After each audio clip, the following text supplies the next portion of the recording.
Bonjour à tous. Eh bien, aujourd'hui sur ABC Talk TV, nous avons la chance d'inviter le professeur Henri Hude, qui est avec moi, pour parler d'un sujet qui concerne le livre qu'il vient de publier, La philosophie de la guerre.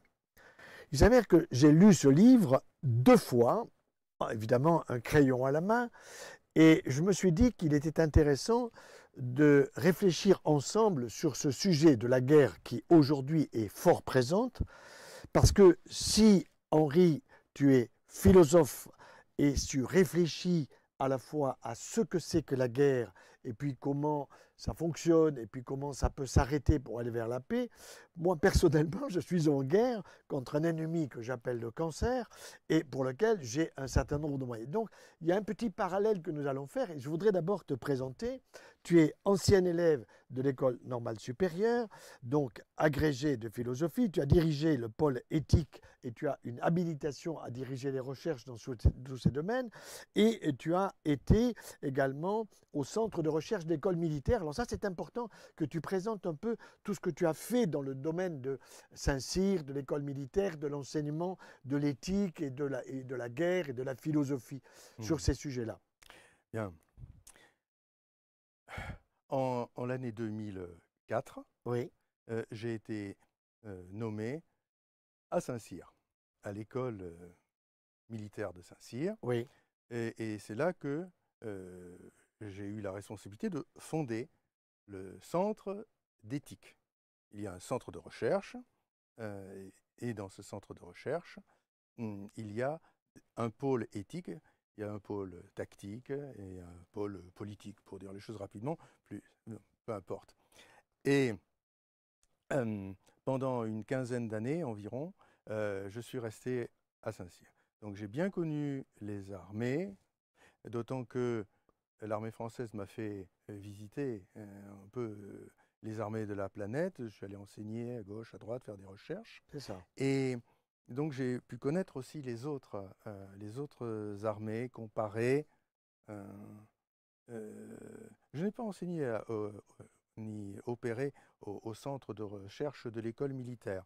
J'ai donné de temps en temps des conférences là-bas, mais euh, j'étais concentré sur Saint-Cyr, qui fait la formation initiale. J'ai aussi fondé la Société internationale d'éthique militaire en Europe, et qui existe encore, et qui en est à sa 12e année d'existence. Euh, et aussi, une des expériences les plus importantes, c'est que je suis resté plusieurs mois à Annapolis, à l'école navale américaine, hein, l'US Naval Academy. Euh, C'était une plongée dans le cœur de la thalassocratie, comme on dit, hein, pouvoir sur la mer des États-Unis. Une sorte d'université très remarquable, des séminaires remarquablement intéressants. Bref, on m'a envoyé plusieurs fois en Russie. Euh, bref, euh, si vous voulez, j'ai eu à enseigner, bien entendu, aux jeunes officiers, futurs officiers. Aux Euh, Saint-Cyriens. c'est un Syrien, les Oui. lieutenants, c'est les futurs chefs de l'armée française, et les cadres. Donc, j'estime avoir une quinzaine d'années, je dirais, de ma vie consacrée à la réflexion sur ces questions. Alors, c'est ce qui t'a permis d'écrire ce livre sur la philosophie de la guerre, qui est une réflexion très approfondie sur les causes Mm. de la guerre. Alors, nous y sommes en ce moment avec le risque des extrêmes que tu appelles Mm. la guerre atomique, Oui. évidemment. Et donc, comment on pourrait comment tu pourrais résumer ce livre pour donner envie de réfléchir, parce que ce n'est pas un roman, c'est une réflexion extrêmement intéressante sur les origines de la guerre, ce qui se passe, et tu exprimes que si on n'est pas conscient de ce que c'est que la guerre, ben on va la voir et on va la perdre d'une façon générale. Mm. On n'est pas un humain. Bon. Mm. Donc cette philosophie de la guerre, elle est destinée quand même à la paix, c'est certain. Bon. C'est le propre de tous les civilisés que de ne faire la guerre que pour arriver à la paix, à une paix suffisamment juste, hein, c'est-à-dire sans ruse ni violence. Voilà, Bien. sans ruse ni violence. Sans Oui. ruse ni violence. Pas trop, disons, hein. La politique, c'est jamais idéal. Bien sûr. Mais voilà. La barbarie, c'est le contraire. C'est on est en paix que le temps de se refaire une santé avant de repartir à la guerre. La guerre étant le sens même de la vie. Tout Hein. à fait. Donc, est une philosophie, donc non pas barbare, mais civilisée de la guerre. Donc, c'est ce que j'ai voulu faire. Je tiens à dire que je n'ai pas voulu écrire ce livre. J'avais bien sûr beaucoup de textes écrits à gauche, Oui. à droite sur ces sujets, mais je n'avais pas fait ce livre. Un jour, j'ai rencontré mon ami Jean Pawlewski, qui est le directeur et fondateur des éditions Economica, et je déjeunais avec lui comme une fois par an ou deux, et il me dit: Henri, il faut que tu fasses une philosophie de la guerre. Ah oui. Je lui dis: philosophie de la guerre? Mais enfin, qu'est-ce que tu veux que je dise de particulier sur la guerre? Rien! La philosophie de la guerre en soi et pour soi. Je lui dis: Jean, mais tout a été dit sur Oui. le sujet, Oui. ça n'a pas de sens. Il dit: si, parce que c'est toi qui le dis, on est à un commencement de l'histoire. On C'est n'est ça. pas à la fin de l'histoire, comme on l'a cru il y a une trentaine d'années. Maintenant, on est à un recommencement de l'histoire. Et pour ce recommencement de l'histoire, il faut repenser la guerre. Donc, il faut la repenser philosophiquement. Des gens qui connaissent l'histoire militaire, qui sont. Toi, tu n'es pas un militaire, tu n'es pas un Tu es un stratège. penseur, c'est ça. Voilà. Donc, Sur le sujet. la guerre, il faut qu'on réfléchisse sur cette question. Et j'ai commencé ça. Il me dit, on était en négociation, en discussion en 2019-2020, hein, et j'ai dû me mettre à écrire en 21. Pendant le Covid, c'était le moment de la réflexion, quoi, je Oui, dirais, au donc passage. il y avait de tranquillité, disons. Oui, oui. Et, voilà. Et après, il y a eu la guerre. Donc j'ai terminé le livre pendant Alors que les tu ne premiers savais pas qu'il moments. allait y avoir la guerre. Ah quoi. bah, je ne savais pas qu'il allait y avoir la guerre, Oui. mais le livre est quand même paru en novembre 2022. C'est ça. Donc il y avait déjà la guerre. Oui, oui, Mais- oui, oui, oui, oui, oui. Alors, on a eu la guerre en 14, des guerres mondiales, ou du moins des guerres entre la France et l'Allemagne, et on espère que ce genre de choses ne reviendra plus, mais c'est pas très loin de nous aujourd'hui, avec l'Ukraine, la Russie, l'OTAN, Mm. les Américains, les Chinois. On est dans une situation qui est particulièrement inquiétante. En tout cas, les médias nous inquiètent. Les gens qui regardent la télé du matin au soir reçoivent des informations qui peuvent les inquiéter, un peu comme dans le domaine aujourd'hui de la santé, où on a été fort inquiété par le coronavirus, maintenant par le climat, on est inquiété par le cancer. Je ne sais pas si tu te souviens, mais en 1972, Nixon arrive au pouvoir en 71 et dit on ira sur la Lune et on va éradiquer le cancer. Cancer qu'il y en a de plus en plus. Bon, Mhm. moi, je suis bien placé pour le savoir.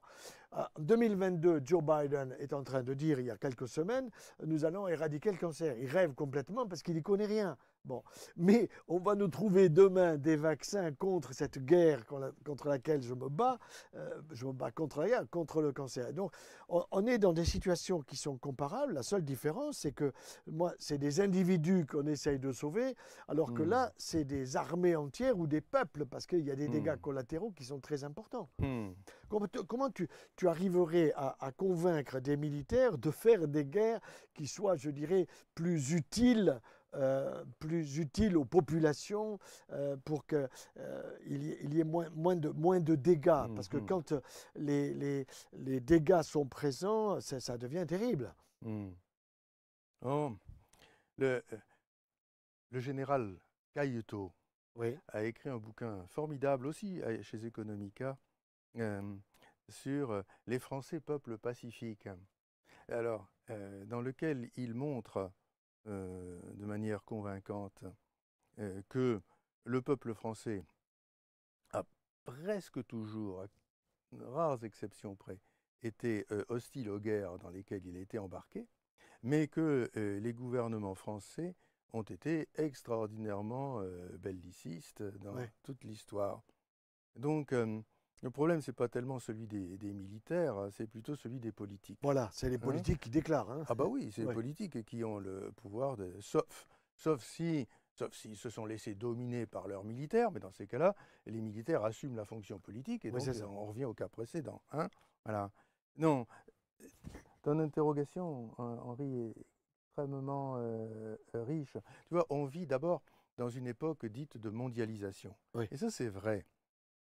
Tout simplement parce que, comme chacun sait, les communications et les transports se sont améliorés de telle sorte que tout est en interaction quasi instantanée.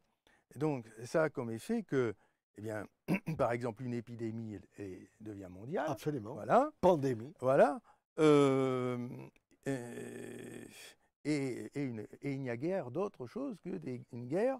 Une toute guerre limitée prend une portée mondiale.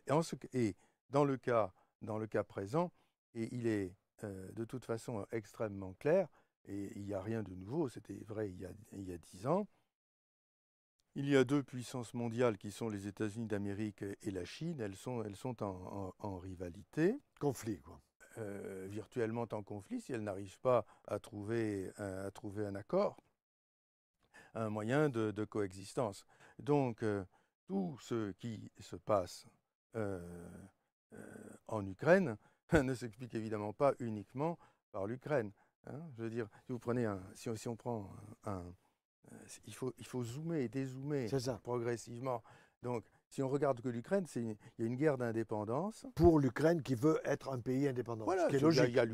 Il y a l'Ukraine ukrainienne, je dirais, oui. et qui veut être indépendante par rapport à Moscou. Bon, voilà, c'est comme ça, c'est un fait. Ensuite, ça c'est le premier niveau de la guerre. Après, il y a la guerre de l'OTAN contre la Russie, par Ukrainiens interposés. Voilà. Et si on dézoome complètement, il y a la guerre entre les Chinois et les Américains par Russes et Ukrainiens interposés. Voilà. Alors, ça... Et tout ça au détriment de jeunes qui sont massacrés des deux côtés. Quoi. Oui, voilà. Ça, par définition, oui. C'est des choses qu'il faut dire. Quand il y a vraiment la guerre, il y a beaucoup de morts. Oui, c'est ça. Je veux dire, c'est des morts par centaines, parfois par milliers, chaque jour. Donc, ça fait des fleuves de sang, ça fait des fleuves de larmes. Bien sûr, bon. bien sûr. Donc, c'est une responsabilité colossale. Oui, voilà. énorme. C'est certainement la décision la plus importante et la plus grave que puisse jamais prendre un décideur politique. C'est ça. Aujourd'hui, nous sommes avec des décisions, il n'y a pas de déclaration de guerre, mais en réalité, on se rend bien compte qu'à partir du moment où on est de l'un ou on est de l'autre, bon, on multiplie les conflits ou les risques que ça explose vers ce qu'on appelle les extrêmes. Oui. Alors, comment tu vois les extrêmes possibles? Parce qu'en réfléchissant à l'extrême, c'est un peu comme nous, quand nous réfléchissons face à un malade qui a un cancer, on réfléchit à l'extrême, c'est la métastase. Voilà. C'est-à-dire où est-ce que ça va se propager dans le corps. Oui. Bon, c'est un peu le même type de réflexion, mais on est sur un individu. Voilà. De toute façon, il y a une loi qui est la montée aux extrêmes. Quand on est en conflit, on veut l'emporter. Pour l'emporter, il faut être plus fort que l'adversaire, donc employer plus de moyens. Donc la tentation d'employer, comme on dit, tous les moyens est évidemment très forte. Donc, si on emploie tous les moyens aujourd'hui, c'est la fin du monde, tout simplement. Oui. Donc il y a cette crainte quand même qui circule dans la population, cette peur de qu'est-ce qui va se passer. C'est très compliqué. Je pense que s'il n'y avait pas la bombe atomique, il y aurait déjà eu la guerre, au sens fort du mot, beaucoup plus directe entre les grandes puissances. Mais parce qu'il y a la bombe atomique, les grandes puissances nucléaires sont forcées de se retenir, de se restreindre, et les guerres ne peuvent se passer qu'aux périphéries, dans les zones qui ne sont pas couvertes par le parapluie nucléaire. Alors, ce qui est intéressant dans le livre, dans la couverture, où on voit Socrate avec la position un peu de Rodin, du penseur de Rodin. Voilà. Est-ce que un bouquin comme ça, au fond, il faudrait que tu puisses rencontrer ceux qui prennent des décisions pour leur mettre un peu de philosophie dans la tête pour les bons choix. Parce que c'est là que sont les difficultés quand même. Écoute, nous vivons dans un monde, en France, n'est-ce pas, dans un monde qui est un monde en guerre. Oui. Alors en guerre, on ment beaucoup. Oui, voilà. Mensonge. On ment beaucoup. La ruse. Oui, et puis Ouais. il faut soutenir le moral des troupes toi-même. Oui. Quand tu penses qu'un de tes patients a peu de chances de s'en Ah, je ne vais sortir, pas le lui dire tu ne vas brutalement. pas lui Voilà. dire brutalement. D'abord, en plus, après, il peut toujours y avoir Oui. des heureuses surprises. C'est vrai. C'est vrai. Bon, Ouais. donc, euh, euh, donc imagine que l'affaire, le putsch ou la tentative de Prigojine, Oui. au lieu de faire pchit, comme dit Chirac, Oui. et prospérer, c'eût été pour l'Ukraine, pour l'OTAN, une divine surprise. Oui. Oui. Ou pas, enfin, j'en sais rien, Oui. une question. On ne sait pas trop dans Donc, quel ouais, sens. Oui. Clémenceau disait, il y a 3 moments dans la vie où on ment le plus. Ah, les moments où on ment le plus. Tiens, On c'est ment le intéressant. plus. Alors, Il était tout bib, hein, oui, c'est Clémenceau. exact. Oui. Avant de faire de la politique. Oui. Oui. Donc, avant la guerre, non, avant les élections, Avant les élections, avant oui, les là, on ment tout élections, le temps. Oui. après la chasse Après la chasse, oui. et pendant la guerre. Ah Et oui, pendant c'est la ça, guerre. les 3 moments essentiels. Oui. Donc, euh, en fait, là, pour le coup, devant l'information relative à la guerre, il n'y a qu'une seule méthode scientifique, c'est le doute cartésien. Et d'ailleurs, le doute cartésien radical, à savoir, est-ce que ce mug est vraiment posé sur la table? Est-ce qu'il y a une table? Oui. Est-ce que le studio existe? Est-ce que je ne suis pas en train de rêver? Oui, c'est ça. Vous voyez? Oui, le réel, quoi. Voilà. Oui. Oui. Donc, on ne sait pas. Il faut savoir, douter de tout en gardant le sens du réel. C'est pas Oui. facile Oui. de Oui. faire les deux à la fois. Alors, tu parles beaucoup dans le livre du Léviathan, Hein. et c'est vrai que quelqu'un qui n'est pas, je dirais, branché sur la mythologie, donc le Léviathan qui correspond à un philosophe qui en a beaucoup parlé, Thomas Hobbes, Thomas Hobbes. n'est-ce pas? Et en même temps, est-ce que tu peux nous expliquer ce Léviathan, ce que c'est, et comment tu l'envisages dans le cadre de la guerre et dans le cadre de la philosophie de la guerre? Oui. Alors, d'abord, Léviathan, c'est un monstre marin, Ouais. un dragon. On le trouve dans la Bible, on le Oui. trouve ailleurs. Une entité mythologique. Hein. Voilà, Bien. mythologie. Bien. C'est aussi le titre du grand livre de Thomas Hobbes, Voilà. publié, je sais pas, 1630 par là, je ne me rappelle plus la date exacte. Et c'est le livre fondamental de la philosophie politique occidentale moderne. L'homme est un loup pour l'homme, c'est un peu Alors, ça? C'est un peu trop simple. Ouais. Toute la pensée, que ce soit Rousseau ou Marx ou les autres, ce sont tous, ou Locke, ce sont tous des commentateurs de Hobbes, partent de Hobbes pour le contredire ou pour l'orienter, le C'est réorienter, mais c'est vraiment la base de la pensée. Donc c'est un penseur très important, et donc la notion de Léviathan est très importante pour comprendre. Alors, si tu me permets de simplifier. Oui, Hein. oui, oui. Il y a trois notions simples et nécessaires dans la pensée de Hobbes. La première, c'est l'état de nature. D'accord. En raison de ce qu'est l'homme, de ce que sa cupidité, son Oui. avidité, de la démesure, il envahit le territoire de l'autre, qui n'a d'autre solution que soit d'accepter un véritable asservissement, Soit la guerre. soit de s'y opposer. Donc, la guerre, en ce sens, est un état de nature, dit-il, état de nature, dans la mesure où l'homme, manquant de sagesse et de civilisation. Ça nous habite, cet élément-là Alors nous après, habite. qu'est-ce que ça devient? Pourquoi l'homme est fait comme cela? Après, c'est des questions extrêmement profondes. Oui. Mais dans un premier temps, pragmatiquement, on constate cette démesure, ce potentiel de démesure, cette volonté, cette envie de démesure, une sorte d'infini, de toujours plus d'argent, toujours plus de pouvoir, toujours plus d'honneur, toujours plus de cruauté, Oui, c'est ça. etc. Donc ce toujours plus démesure, et forcément, si on ne veut pas être esclave, il faut savoir que il faut être capable de poser, de tirer devant une personne. Ça, on tire un trait et on dit voilà, tu passes ce trait, c'est la guerre. Oui. C'est-à-dire, si tu veux avancer, tu dois mettre ta vie en jeu. Moi, je mettrai la mienne. Oui. Et on verra ce qui se passe. C'est ça. On élève le prix au plus On haut. rentre en pour duel, bloquer. quoi. Voilà. Oui. Et le duel. La guerre, c'est un duel. Oui. C'est ce que dit Clausewitz, un grand penseur. Oui. Donc, première chose, état de nature. Cet état de nature est invivable. Oui. Hein? Nasty, comme dit Hobbes. Donc, c'est extrêmement désagréable. Donc, on veut en sortir. Comment est-ce qu'on en sort? En supprimant le duel, en supprimant la guerre. On désarme. On désarme. Comment est-ce qu'on désarme? Parce qu'il y a un plus fort. Oui. Voilà. Le plus fort, c'est Léviathan. Léviathan, c'est l'État. le dragon qui va C'est tuer, l'État. quoi. Avant d'être l'État, c'est le pouvoir. Le pouvoir désarme et il impose la loi de paix. Par la force. Oui, bien sûr. Bien sûr. Bien sûr. Il n'y a de droit que du plus fort. Oui. Donc il faut que celui qui est le plus fort, c'est celui qui impose la loi de paix. Bien sûr. Voilà, c'est tout.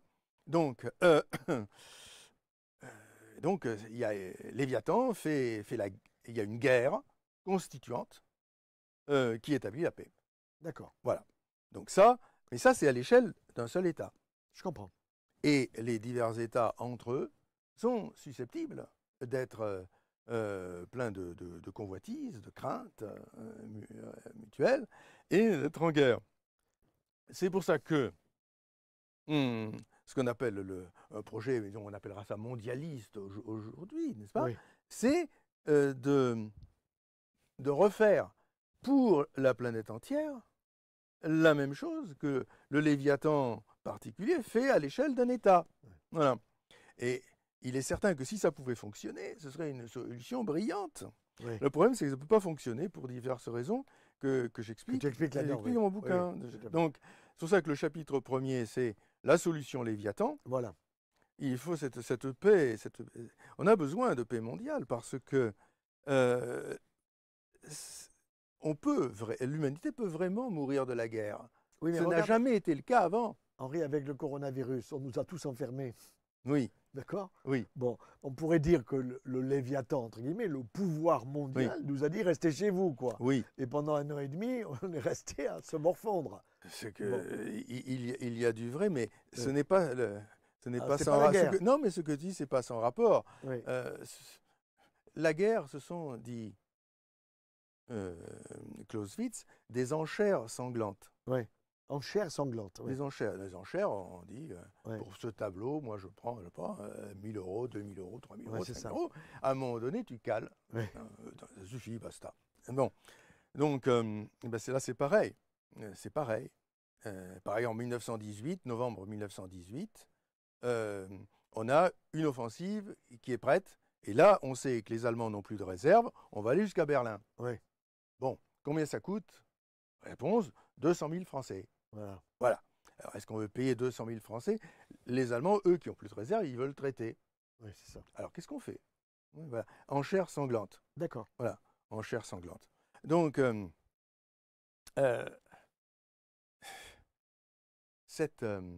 j'ai oublié ta question du coup. Non, en même temps, je dirais, puisque nous sommes sur 14-18, ce qui est intéressant, c'est que, bon, les Anglais, les Allemands ont dit, bon, on arrête, mais en même temps, on a fait une paix qui a foutu la pagaille quelques années plus tard. C'est vrai, après, ils ont dit, on n'a pas vraiment perdu, on a été trahis. Voilà. Oui, c'est ça. On a été trahis. C'est vrai. Donc, oui, si on avait perdu 200 000 hommes de plus, voilà. Mais simplement, on n'a pas idée de ce que représentent ces épouvantables pertes.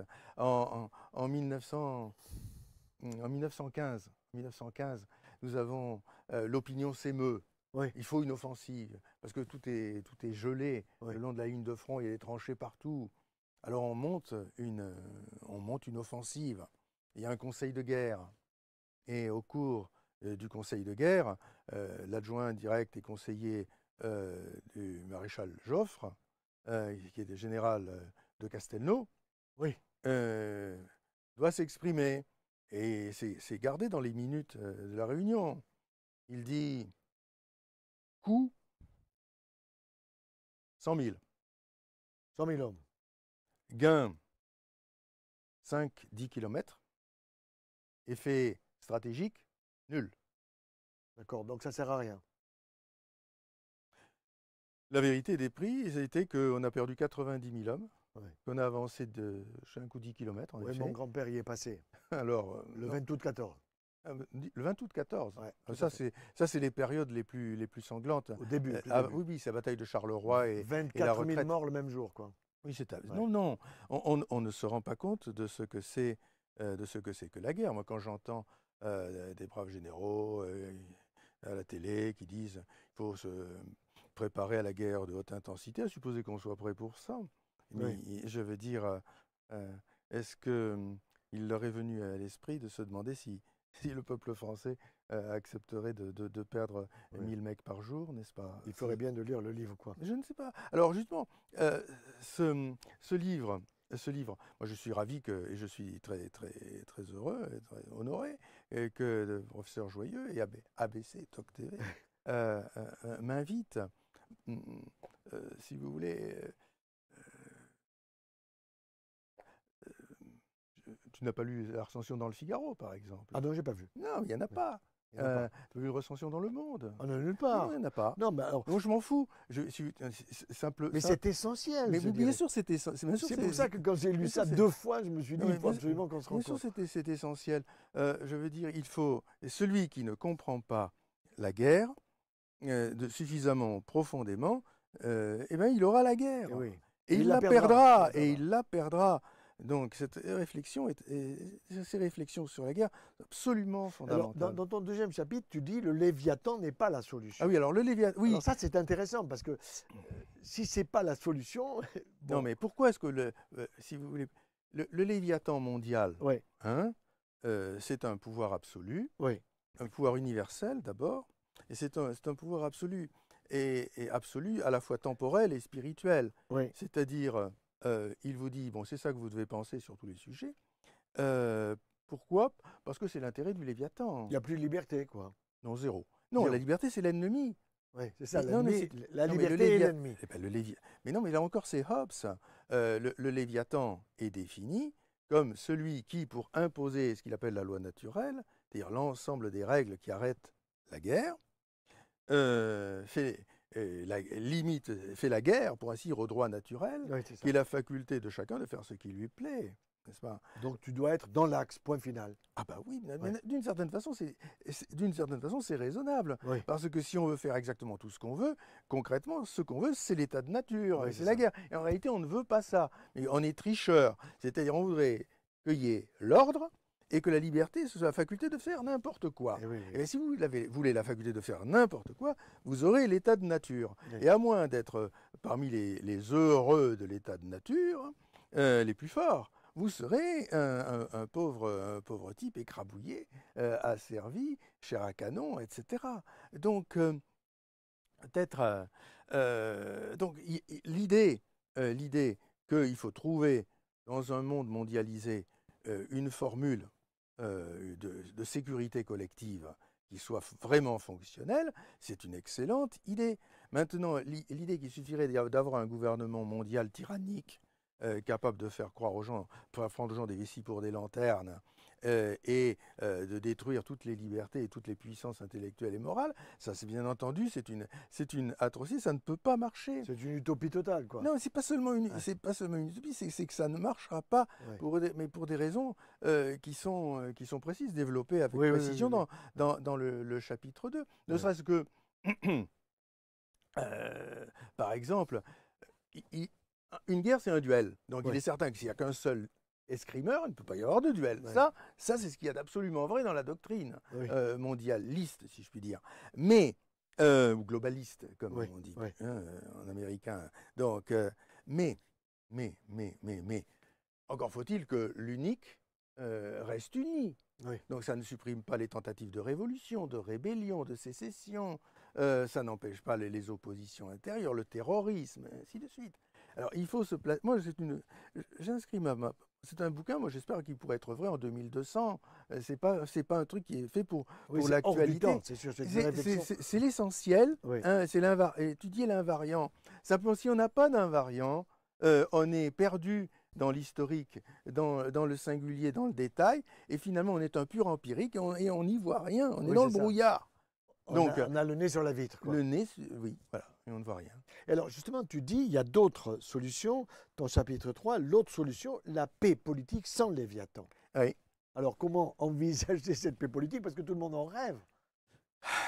Eh bien, c'est ça le paradoxe qui me paraît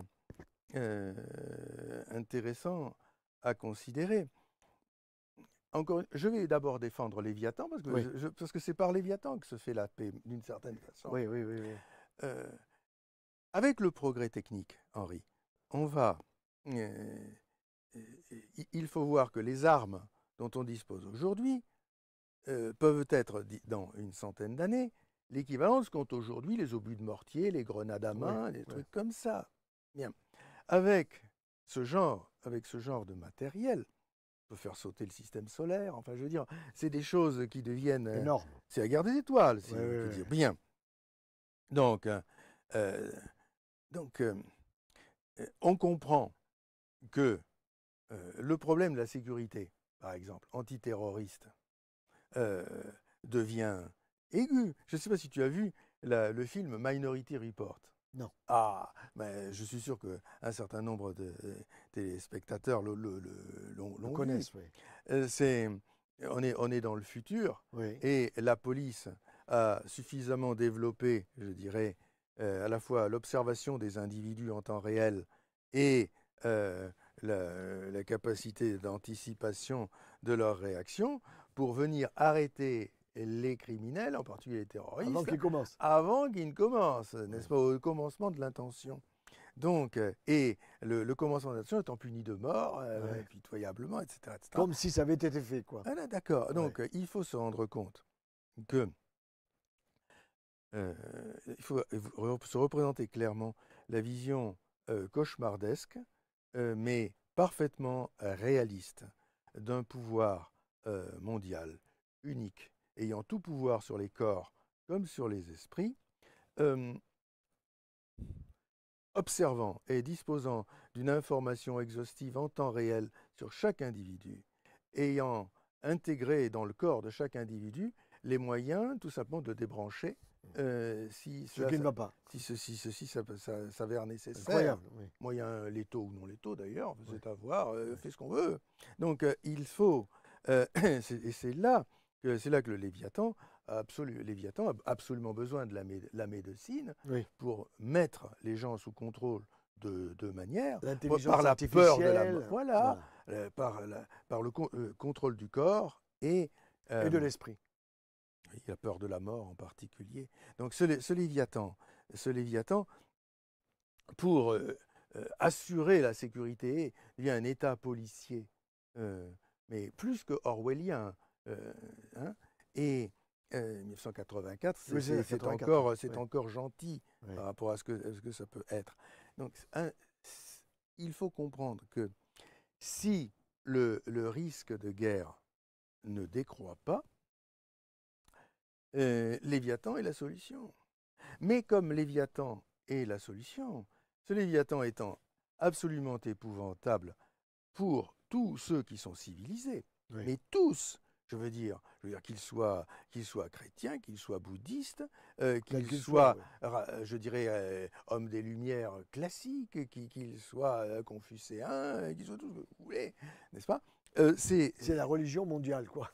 Ah non, je veux dire, oui, enfin, je veux dire, une chose est sûre, c'est que Léviathan est l'ennemi de toutes les religions, de toutes les sagesses, et de toutes les nations, mais de toutes les libertés. Oui, c'est ça. Liberté d'expression terminée. Ah ben, c'est évident. Ça a commencé un peu, parfois on a l'impression qu'on ne peut pas parler. Non, mais tu es universitaire comme moi, mais on ne passe pas sur certains plateaux de télévision, tout simplement parce qu'on n'est pas persona grata. Oui, non, mais il faut raconter des salades et des sornettes, mais je veux dire, il ne faut pas dire du mal forcément des médias, des grands médias. Ils sont capables de dire la vérité si c'est l'intérêt. Si c'est leur intérêt. leur intérêt ou enfin l'intérêt Oui. de Supérieur. de leur patron, quoi, je dirais. Oui. Donc ils sont capables de dire la vérité. D'ailleurs, individuellement, chaque journaliste préférerait faire ce genre de travail. Bien sûr. Mais ce n'est pas facile, justement parce qu'on considère, c'est la logique léviathanesque, que la liberté, c'est l'ennemi, c'est un luxe que l'humanité ne peut plus s'offrir. Ouais. Voilà. Ouais. Donc si on ne réfléchit pas à la guerre, on ne se rend pas compte de ce qui se prépare. Ce qui se prépare, ce n'est pas simplement des complots pour les 5 ans à venir dans telle et telle officine, c'est autre chose. Le Léviathan, c'est une tentation pour tous les pouvoirs, n'est-ce pas?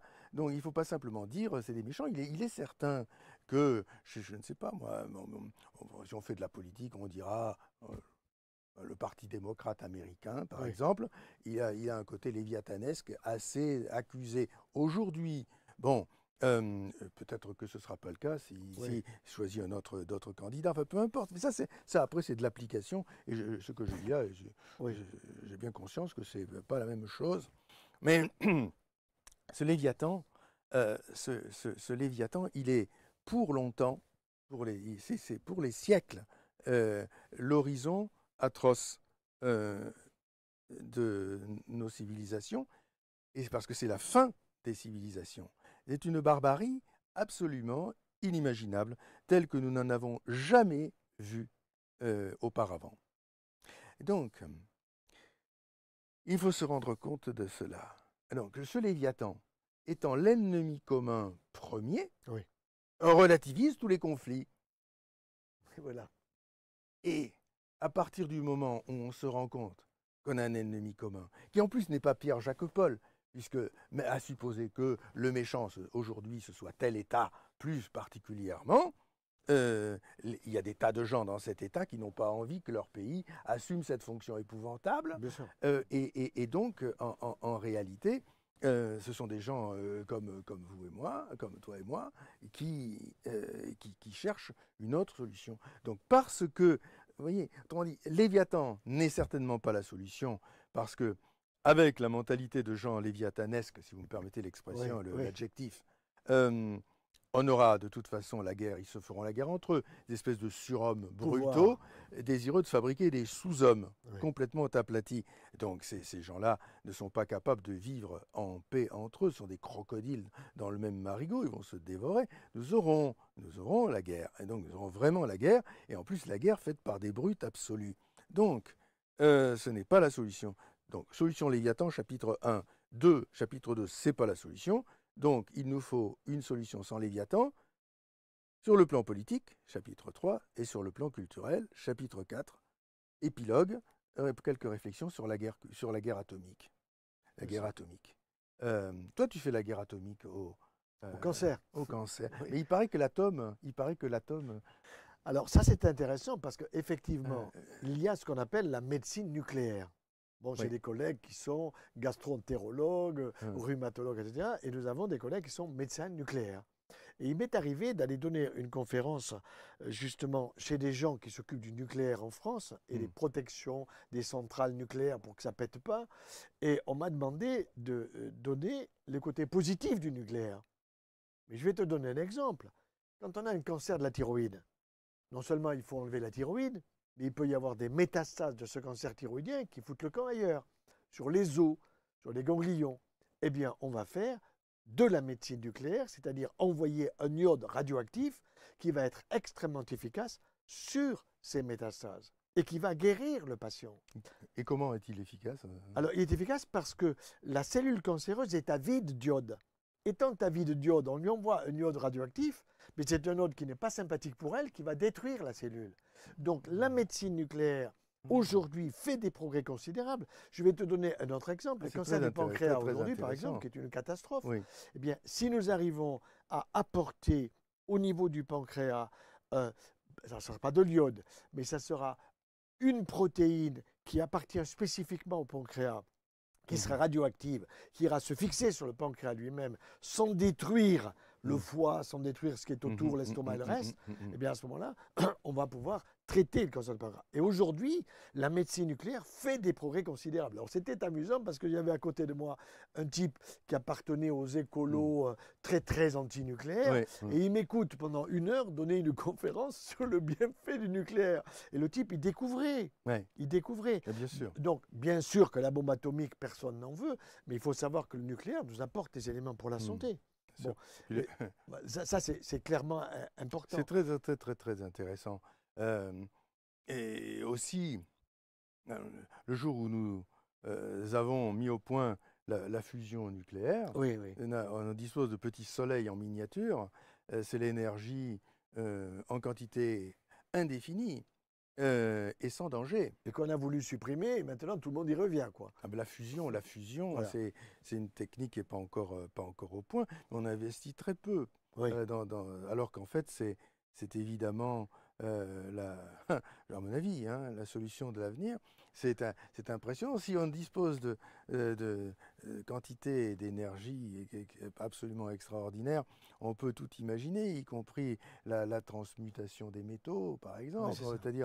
C'est-à-dire que ce qui est en quantité indéfinie, ce n'est plus seulement l'énergie, c'est la matière. Oui. Donc c'est fini l'idée du non durable, c'est terminé. Mais je crois que nous sommes dans une époque qui est à la fois épouvantable, parce que le matérialisme technocratique, je dirais technicien, au mauvais sens du mot, hein, En l'utilisant n'importe oui, comment. non, mais puis comme si la réalité était uniquement technique. Et comme si le modèle technique, c'était la vérité absolue. Alors que le modèle technique, c'est une approximation intéressante et très utile de la réalité. Mais la réalité était plus profonde, plus mystérieuse. Hein. Elle est qualitative, elle existe, etc.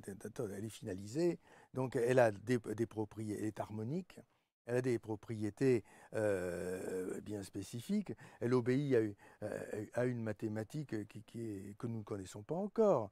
Je veux dire, la mathématique, je ne sais pas comment dire, les calculs intégral, les équations différentielles, ça, c'est très efficace, sûr. Mais à un moment donné, ça atteint ses limites.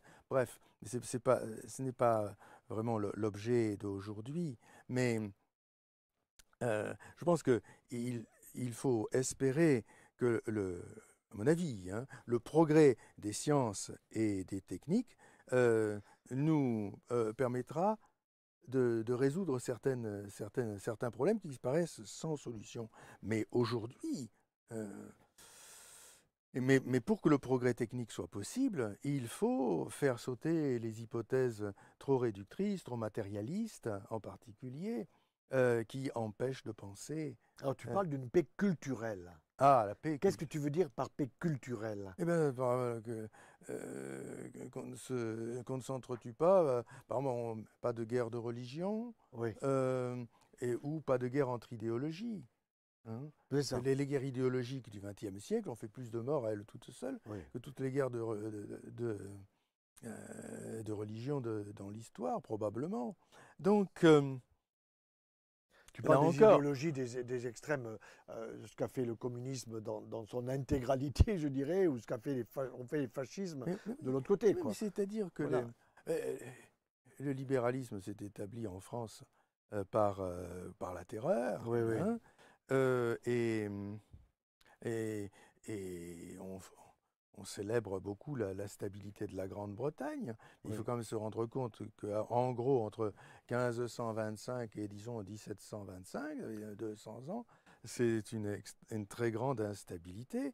Les gens sont obligés de changer de religion quasiment à chaque génération, et on se coupe la tête joyeusement, on s'étripe. Enfin, je veux dire, la Grande-Bretagne, la paix de la Grande-Bretagne, c'est faite parce que le Parti libéral a fait pratiquement la peau à tous les autres, n'est-ce pas? Donc, une tolérance très, très limitée, n'est-ce pas? Après, quand vous êtes vraiment le plus fort, vous pouvez vous payer le luxe d'être tolérant parce que, grosso modo, vous avez détruit vos adversaires, donc ce qu'il en reste ne vous inquiète pas. C'est ça, c'est ça. C'est... Ben alors, aujourd'hui... Ah oui, alors la paix culturelle, oui, la paix culturelle. Mais la paix culturelle, c'est la même chose que la paix... comment dire, politique. C'est-à-dire, à partir du moment où on a bien compris pourquoi Léviathan veut nécessairement, pas parce qu'il est particulièrement méchant, et veut détruire la force morale et la force intellectuelle des peuples Par l'ordre. pour la sécurité. Ouais, c'est ça. Vous détruisez la pluralité, donc il n'y a plus de duel. Uniformité, quoi. C'est ce qu'on Uniformité, et l'uniformité peut être une uniformité dans, je ne sais pas, on peut être l'agriculture productiviste, non, quoi. non, uniformité. Aujourd'hui, par exemple, l'idéologie qu'on appelle le woke hein, s'attaque aux mathématiques. Oui. Il est sans précédent dans l'histoire qu'une idéologie et un pouvoir se soient attaqués aux mathématiques. Oui. Hobbes, toujours lui, écrit dans la première page du Léviathan, si les mathématiques étaient contraires aux intérêts d'un pouvoir, il y a longtemps que des savants auraient écrit pour dire que les mathématiques ne sont qu'une faribole, Ah oui. et que les livres des mathématiciens auraient été jetés au feu. Dès le début du bouquin, quoi. Mais bien sûr. Ah, Mais c'est d'accord. exactement, C'est ce qui se passe c'est ce que aujourd'hui. nous voyons, c'est-à-dire l'éducation nationale, ce qu'on appelle l'éducation nationale, doit, sous principe Léviathan, fonctionner comme comment dire, un ministère d'abrutissement. Oui, c'est ça. On appelle la fabrique du crétin, c'est pas la fabrique du crétin, c'est la fabrique du sous-homme. Pas la même chose. Parce que Léviathan ne peut... Ce sont des surhommes régnant sur des sous-hommes. Donc l'éducation doit former des sous-hommes. Oui, et ça, c'est inacceptable. Et le sous-homme, d'abord, il doit avoir perdu tout sens de son identité. Il ne doit pas avoir cultivé sa rationalité. Il doit être complètement subjectif, il doit vivre dans sa bulle. On lui demande de penser. Voilà, tu dois penser comme ça, point final. Et on lui demande de ne pas penser, oui, c'est pire, c'est pire. Ah, oui, alors après, oui, on te donne telle ou telle opinion. D'ailleurs, tu dois en changer comme des girouettes. Oui, c'est ça. Tourner comme une girouette. Si l'intérêt du pouvoir exige que tu changes d'opinion. Et on te perturbe en te disant, tu n'es pas sûr que tu sois un petit garçon, quoi. Ah, en oui, plus. Ça c'est encore... Oui, bien sûr. Il faut bien reconnaître que si un homme peut devenir une femme, Oui. ou une femme peut devenir un homme, on ne voit pas pourquoi un totalitarisme ne pourrait pas dire qu'il est une démocratie. Oui, c'est ça. Hein et donc, Léviathan ne demande pas autre chose. C'est pour ça que le trouble dans l'identité, c'est l'identification de toute chose. Et l'identification de toute chose, c'est pas un monisme philosophique, enfin quelque chose de spirituel. Non, c'est pas comment dire. C'est pas de l'hindouisme, c'est pas de l'hégélianisme. Oui, non, oui. c'est pas un truc. Non, c'est simplement que il n'y a plus de principe de non-contradiction à partir de ce moment-là. Et à partir de ce moment-là, tout est permis au pouvoir. Tout est permis au pouvoir. Bien entendu. Là, c'est un manque de sagesse Deux plus du deux pouvoir. ne font pas 4. D'ailleurs, Deux ne font pas 4, voilà. on mobilisera les mathématiciens pour expliquer que 2 plus 2 font 4. Ce n'est vrai que dans un système particulier, etc. etc. Ce qui, à un haut niveau d'abstraction, n'est pas faux, mais qui, bien entendu, rien compris au niveau ordinaire, est parfaitement faux. C'est ça. Ben écoute, on a parlé pendant pratiquement presque pas loin d'1 heure sur ce sujet, sur ce bouquin, La philosophie de la guerre. Et comme tu le vois, j'ai pris beaucoup de notes. Je me suis régalé de dire tout ça et je me suis dit que ça serait bon qu'on en parle tous les deux, de telle façon qu'on puisse faire passer, peut-être aussi vers ceux qui ont des responsabilités dans quelques domaines que ce soit, de les faire réfléchir sur comment donner de la culture à des gens qui ne soient pas une culture pour abaisser et être soumis, et pas nécessairement pour faire la guerre, mais pour faire monter le niveau intellectuel. Or, aujourd'hui, le niveau intellectuel, manifestement, il baisse partout, quoi. Parfois l'impression qu'on a, mais cette impression tient aussi au fait qu'il y a un désagréable entre-soi et copinage. Oui, Je pense qu'il y a en France aujourd'hui de grands poètes, oui, de très grands poètes, euh, de, de de grands savants, de grands inventeurs, de vrais penseurs. Mais euh, le problème, c'est qu'on ne joue plus le jeu de la liberté. voilà. Euh, on ne prend plus le risque de la liberté. Donc, grosso modo, si vous voulez faire carrière, il faut chanter la chanson. Oui, voilà. Ce n'est Il pas faut bien. être orthodoxe, quoi. Et, Oui, orthodoxe, là encore, oui, orthodoxie, c'est une genre. Avoir des opinions droites. oui, Il y a 3 mugs sur cette table, il n'y en a pas 4, c'est un fait. oui. Il faut penser vrai. Mais Le réel.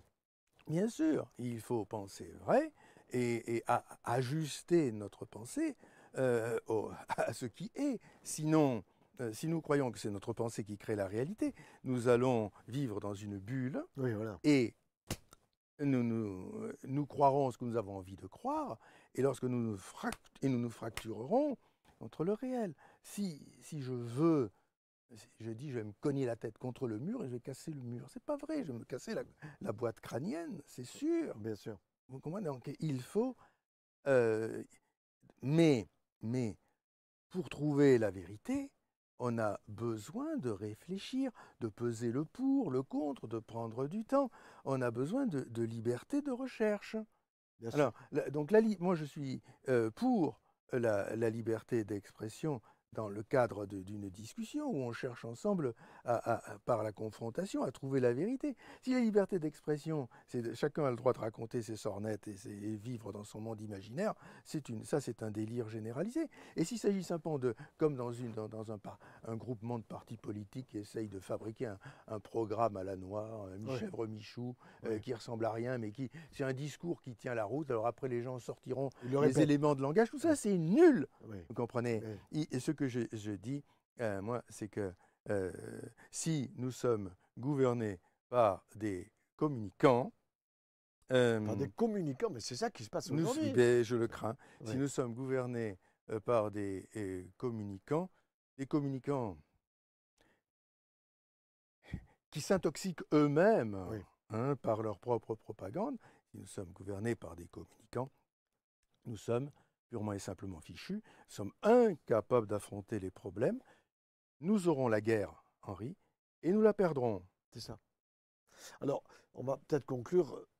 Tu es branché par ce bouquin qui est La philosophie de la guerre, qui n'est pas un bouquin énorme, mais il y a énormément de pensées à l'intérieur, je dirais, vers la prévention. C'est le plus petit de mes bouquins. Voilà, le plus petit, mais peut-être le plus actuel. Ah, Le plus actuel. ça c'est inévitable, mais j'y suis pour rien. Voilà. C'est pas moi qui ai déclaré la guerre. Voilà.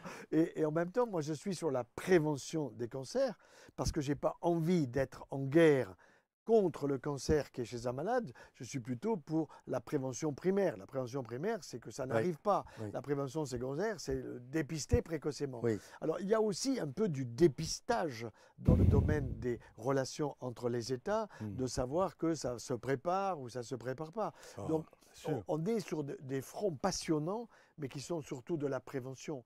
Et faire C'est vrai. réfléchir, donner de la Non. culture et savoir ce que les autres ont pu penser avant Il nous. faut arriver à trouver, oui, Voilà. arriver à trouver, retrouver, quand c'est le cas, des principes de sagesse qui sont pérennes, hein. Euh, c'est La sagesse qui nous permettra, je dirais, de faire des guerres que l'on gagnera ou que l'on réduira dans la durée et dans les catastrophes qui sont Il induites faut par tout ça, quoi. essayer dans toute la mesure du possible de, de prévenir la Grande Guerre, parce que s'il y avait la Grande Guerre, là pour le coup, ce serait fini. Ouais. Mais Restons optimistes. oui, restons optimistes, euh, à condition que des gens sérieux reprennent le pouvoir ou que les gens qui ont le pouvoir Deviennent deviennent sérieux. sérieux. Ah ben, c'est une magnifique conclusion. Mm. Henri, un très grand merci pour cette interview pendant presque 1 heure sur la philosophie de la guerre et qui nous permet de réfléchir dans l'état présent et c'est donc extrêmement d'actualité. Donc, retenez tous ceux qui nous écoutez que ce bouquin vous fera réfléchir. Faites-le circuler autour de vous et vous vous rendrez compte combien nous sommes dans un monde qui est fragile quand même, hein, et sur lequel il est besoin de réfléchir assez profondément. Et donc, ce livre nous y amène. Un très grand merci et nous nous reverrons peut-être sur des sujets qui seront peut-être plus concrets encore, mais c'est du concret quand même, la philosophie de la guerre, et l'éviter, ça serait utile pour tous ces soldats qui meurent d'une manière stupide sur des... Et la guerre à la maladie aussi est quelque chose Et de la guerre très à la maladie intéressant. aussi, bien sûr. Mais on en reparlera, j'espère. On en reparlera. Merci beaucoup et donc à très bientôt pour de prochaines émissions sur ABC Talk TV. Et vous voyez que nous sommes vraiment sur les problèmes de santé, les problèmes de bien-être. Et l'objectif, ce n'est pas de perdre la vie stupidement dans des conflits qui devraient aujourd'hui être réduits par la sagesse entre les hommes qui ont le pouvoir. Merci beaucoup, Henri. Merci, Henri.